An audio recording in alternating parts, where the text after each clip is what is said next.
Pemirsa, di tengah keprihatinan akibat kenaikan harga BBM justru semakin membuat roda ekonomi masyarakat semakin terpuruk. Ditambah lagi sejumlah perusahaan terpaksa melakukan PHK terhadap karyawannya. Dari data yang dihimpun oleh tim Delik, per 31 Juli 2020 sebanyak 300.000 orang mengalami nasib PHK dan di tahun 2021 sebanyak 800.000 orang mengalami nasib yang sama. Berikut liputannya. Di tengah keprihatinan terkait naiknya harga BBM, sejumlah perusahaan diketahui melakukan PHK massal. Mulai dari perusahaan e-commerce hingga salah satu perusahaan operator telekomunikasi terbesar di Indonesia. Efisiensi menjadi salah satu alasan perusahaan-perusahaan tersebut melakukan PHK. Tak tanggung-tanggung, PHK dilakukan serentak terhadap ratusan pekerjanya.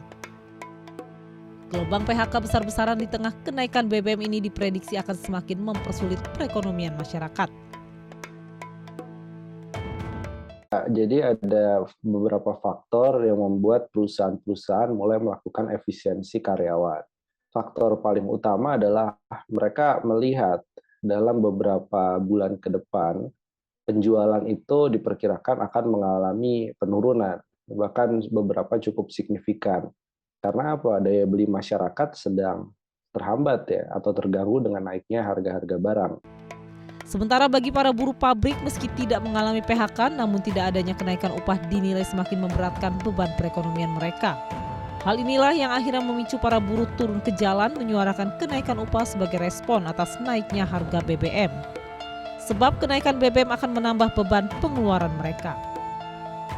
KSPI dan seluruh gerakan serikat buruh, termasuk partai buruh, petani, itu menolak kenaikan harga BBM.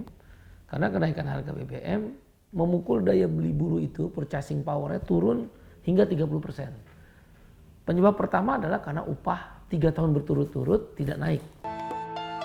Tadi pungkiri maraknya PHK dan tidak naiknya upah buruh maupun pekerja formal lainnya di tengah kenaikan BBM dinilai akibat sikap pemerintah yang mengizinkan perusahaan melakukan efisiensi. Pemicunya adalah Undang-Undang Cipta Kerja, khususnya yang klaster ketenagakerjaan.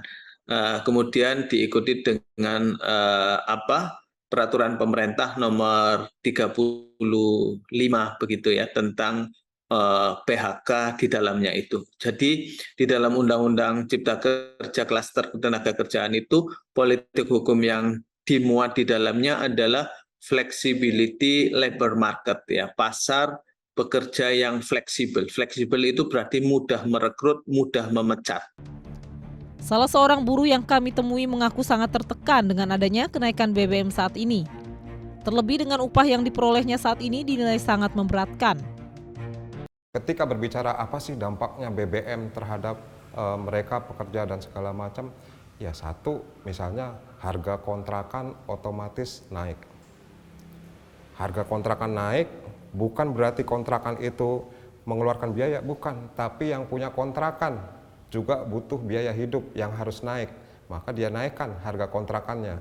Banyak dari kawan-kawan kita yang akhirnya memutuskan untuk tidak lagi mengontrak. Satu, karena memang sudah di PHK atau usahanya sudah bangkrut, akhirnya dia memutuskan untuk pindah ke kampung halamannya. Nah, ini kan dampak-dampak dari masyarakat secara sosial yang tidak mungkin tidak terdeteksi oleh pemerintah. Tapi kami mendapatkan aduan-aduan dari kawan-kawan kami yang memang mereka itu benar-benar terdampak oleh kenaikan BBM. Ditambah lagi misalnya transportasi yang biasa mereka gunakan untuk berbelanja, kebutuhan mereka, untuk anak sekolah mereka juga mengalami kenaikan. Ditambah lagi dengan sembako-sembako yang tentunya harus mereka penuhi setiap harinya, itu harganya naik semua. Kini, Winarso pun harus kembali mengencangkan ikat pinggang agar dapat bertahan di tengah kenaikan BBM saat ini.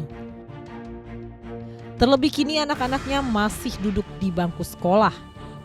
Saya tidak bisa lagi seperti dulu memberikan uang transport kepada anak-anak saya yang bersekolah seperti yang sebelumnya. Otomatis saya harus menambah jumlah uang transport untuk anak-anak saya beli bensin, beli bahan bakar, dan beli makan ketika mereka bersekolah, dan tidak bisa nilainya itu sama dengan sebelum kenaikan BBM. Otomatis apa yang biasa mereka konsumsi di tempat sekolah ataupun di pekerjaan itu akan mengalami kenaikan juga. Dan mereka minta kepada siapa? Ya mereka minta akan kepada bapaknya. Sementara bapaknya juga nggak ada kenaikan. Tapi yang ada adalah beban dari kenaikan BBM itu sendiri, yang otomatis ya berimbas semua akhirnya kepada keluarga. Hal senada juga dialami Hendrik, seorang pekerja kontrak di salah satu perusahaan swasta. Sejak naiknya harga BBM ikut berimbas pada naiknya biaya kontrak rumah dan biaya-biaya lainnya. Sementara upah yang diterima tidak mengalami kenaikan. Untuk saat ini kan kebetulan saya pun ngontrak di Jakarta, artinya kan biaya-biaya kontrak pun akan naik. Setelah kenaikan pasti kan ngaruhnya tentang upah gitu loh. Tadi yang saya bilangin adalah tentang penghitungan awal lagi dari nol. Setelah penerimaan gaji upah, walaupun pada dasarnya upah itu saat ini belum naik, artinya kita harus menghitung awal lagi dengan kebutuhan, ya salah satunya tentang kebutuhan anak sekolah, kebutuhan kerja yang tadi, kebutuhan sembako. Kita harus bergelut gitu, berhitung awal lagi gitu. Terkait maraknya tuntutan para buruh untuk menaikkan upah di tengah kenaikan harga BBM, staf ahli Kementerian Tenaga Kerja Dita Indasari mengungkapkan bahwa pihaknya dalam menetapkan upah minimum pekerja tetap berpedoman pada aturan dalam Undang-Undang Cipta Kerja. Sudah ada Undang-Undang 11 2020 ya, Undang-Undang Ciker, yang juga banyak di demo teman-teman.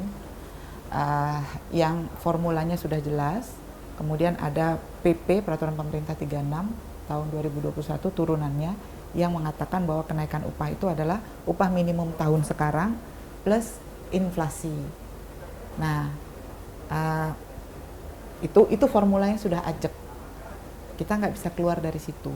Kita mau kasih harapan kepada pekerja bahwa memang situasinya tidak ideal, tapi juga tetap ada jalan keluar. Namun menurut pengamat kebijakan publik Trubus Rahardiansyah, dalam setiap kebijakan yang diambil, pemerintah seharusnya sudah menyiapkan juga solusi bagi dampak dari kebijakan tersebut. Sebenarnya kan pemerintah ini dengan anggaran BBM dia punya kewenangan lebih, artinya APBN relatif stabil, ya dia harus membuka lapangan pekerjaan. Lapangan pekerjaan itu tidak harus mengandalkan investor. Pemerintah kan selalu pikirannya mendatangkan investor yang dipikir orang luar melulu gitu. Nggak pernah bagaimana orang dalam ini supaya tumbuh diberdayakan. Harga BBM yang selalu tergantung pada harga minyak mentah dunia mengakibatkan ketidakstabilan harga. Akibatnya pemerintah harus terus menggunakan APBN untuk melakukan subsidi. Lantas benarkah tata kelola energi yang semraut menjadi pemicunya?